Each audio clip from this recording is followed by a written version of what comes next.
Have you ever played poker before? If not, why not? I notice a lot of people are afraid to play poker because they feel intimidated, they're afraid to gamble. There's so many reasons why people are afraid to play poker. But I got news for you. I played poker with friends and it changed my life.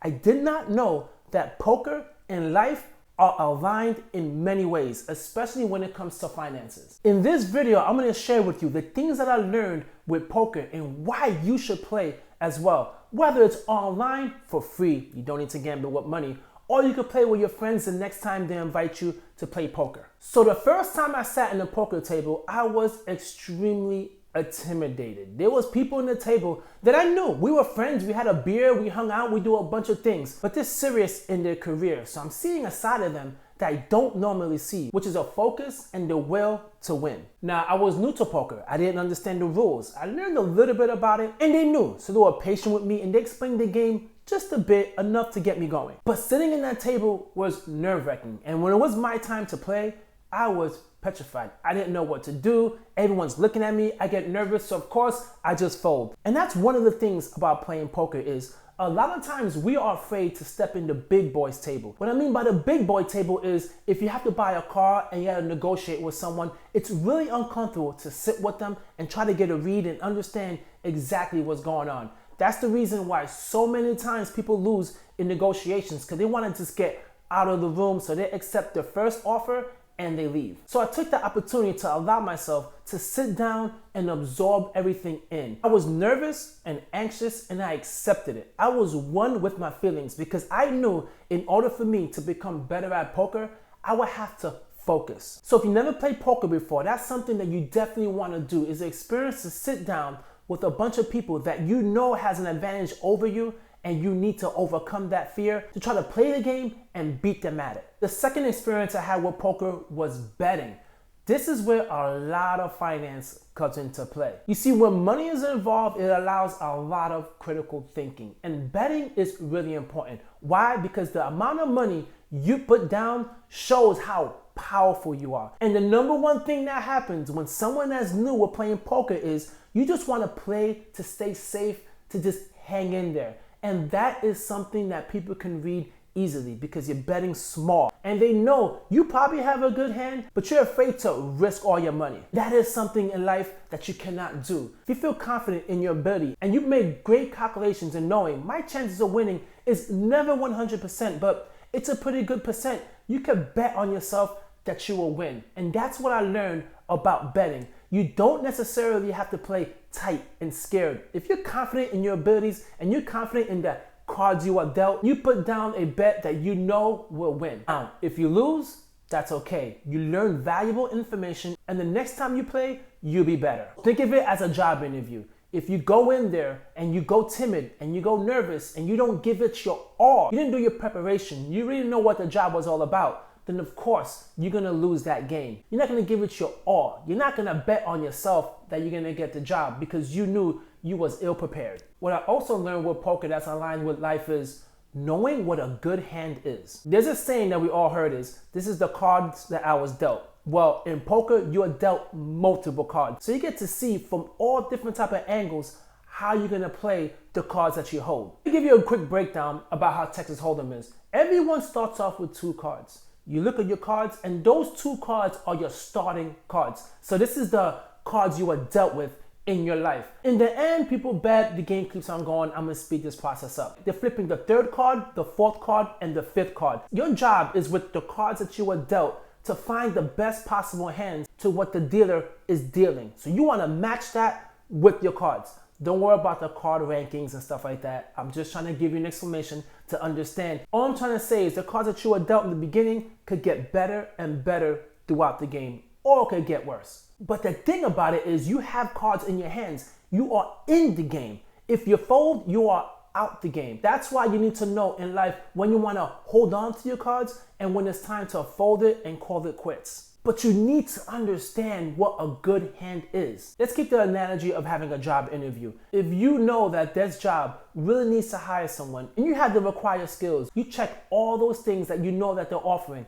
you know your hand, your resume, is powerful. So you can continue to go all in and knowing you're gonna get the job because you are prepared and you were dealt with the education and the skills, a great hand for that position. But if you look at a job description and everything they're asking for is something you don't have, then why bother going to a job interview? Just fold your hand. But now you understand what is required from you to get that job, so you still learn some valuable information. So knowing what a good hand in life and in poker is important. And the wonderful thing, as I said about poker, is once you fold, you can continue to play, you get dealt a new hand. You get to see so many hands, which gives you so much information and so much opportunities. That way, if something arises in the future, you know how to play that hand because you've already seen it before. Position in poker is powerful, the same way it is in real life. In poker, there is a pattern to how the betting goes. It goes from the early, the first person to bet, second, third, fourth, fifth, all the way down to the end.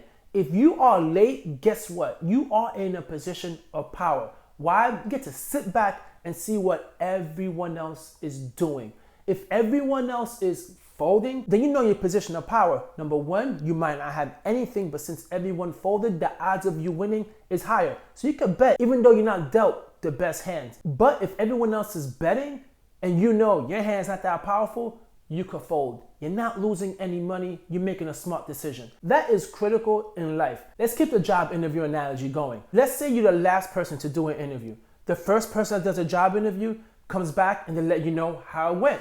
Oh, he's really tough. He asked a lot of questions. These are the questions he asked. Great. The second person that went along came back and gave you more information. The third person that came along gave you more information. Now you are in a position of power in being the fourth person to do a job interview. You know exactly what you should do and what you shouldn't do and what's expected of you. Now, it's the whole dread of being the first person to get an interview. You have no feel. You don't understand what's going on, so you are not in a position of power. Once you are in that position of power, you need to strike down hard and powerful, and that's how you win the game. Poker requires critical thinking and having a good memory. The first time you play, you're nervous and you're not really paying attention and you try to understand the rules of the game. But there's something that's happening as well, a game within the game.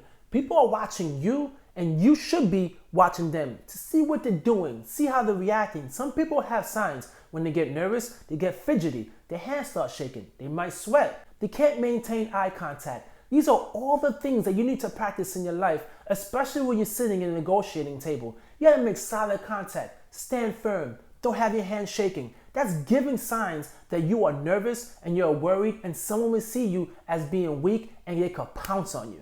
Now the critical thinking is important because you need to also have a good memory to recollect, okay, how is this person playing tonight? Are they playing tight, which means they're not betting that much? Are they being super duper aggressive and they're winning? Or they're being super duper aggressive and they're losing? Each person in that table, you will have ample time to read. And you need to remember how they played certain cards previously. That way you know in the future, if they're playing the same way, there's a high probability you might lose depending upon the cards that you have. That's what makes poker players so great. They have a great memory and they can tap into it at any moment to understand the opponent they're playing against and their style and how aggressive they are and the type of person that they are. So that could be anything from your finances. What mistakes did you make in your finances and you continually make? The problem is you're not thinking about it and you're not recollecting the memories of the things that you did. It's valuable information. To me, whenever you fail at something, that is valuable information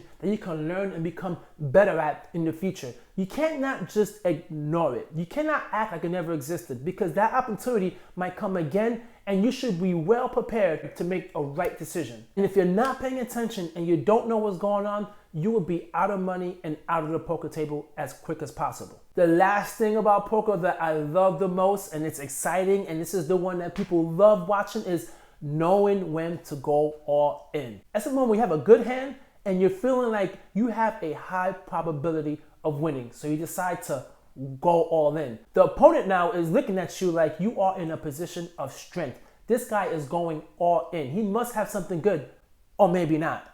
That's the thing about poker, guys. You could bluff your way as long as you have a lot of information and you know your opponent.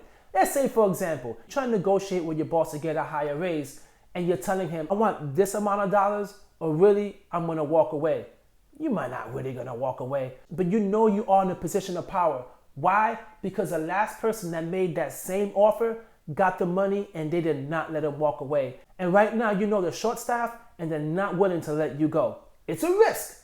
They could let you go, but you know you are in a strong position. And if you're making that risk, it's a calculated risk and a move you feel pretty confident in that you're gonna win. So there you have it, guys. Those are the things that I learned from poker that to me is extremely fascinating, and it aligns with life. It made me a better person, more confident, more strategic, having a better memory, and not letting little things in life that are critical just pass on by.